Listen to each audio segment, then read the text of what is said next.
lost in a fog when it comes to finance? Yeah, you're not alone. There's so much information flying around, it's super easy to feel totally overwhelmed and just not know where to even start. But the good news is you can absolutely be your own money manager. It all just starts with a clear plan. And here's the best way to think about it. You wouldn't build a house without a blueprint, right? Of course not.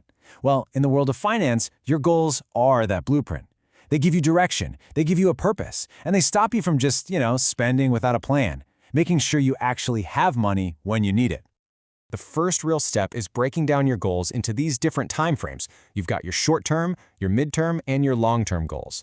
A short-term goal, that could be saving for a vacation this year. Mid-term might be that down payment for a house in a few years. And long-term, well, that's the big stuff, like retirement. When you categorize your goals like this, they stop being vague wishes and turn into an actual, achievable plan. Okay, so once you've got your blueprint, it's time to build. And any good builder will tell you, you have to start with a rock-solid foundation. In finance, this foundation is what protects you from all those curveballs life throws your way. The car breaking down, a sudden medical bill, the stuff that can completely wreck your plans if you're not ready. And listen, the order here is absolutely crucial. You have to build this thing from the ground up. Step 1 is your emergency fund. Then you get a handle on your debt. After that, you make sure you have proper protection, like insurance. Only then, once all that is in place, should you really focus on investing for growth. If you skip these steps, it's kind of like building your financial house on sand. It's just not going to hold up. With that foundation in place, now we can start building upwards. Let's talk about building wealth.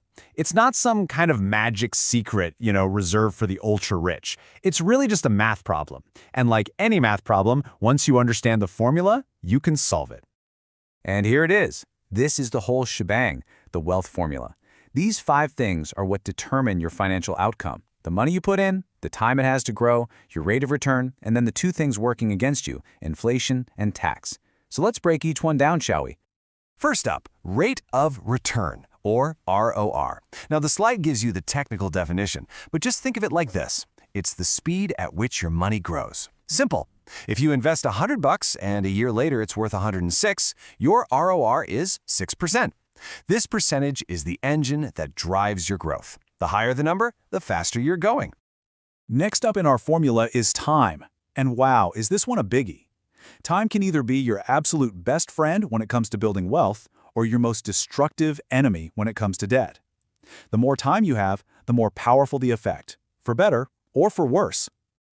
Here's a brilliant little mental shortcut to help you see the power of time and your rate of return working together. It's called the Rule of 72. All you do is divide the